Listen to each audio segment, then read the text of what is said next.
As you can see, after using this tutorial, you will have an iCloud account which you can use to download apps from the App Store. Let me open the App Store here and you will be able to see that I downloaded Subway Surfers, and as you can see, I can open the app and I can play the game.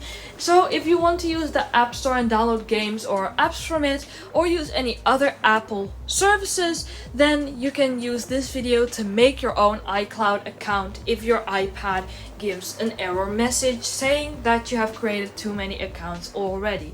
Let's get started.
Now you should be able to download apps from the App Store and use other Apple services using your iCloud account.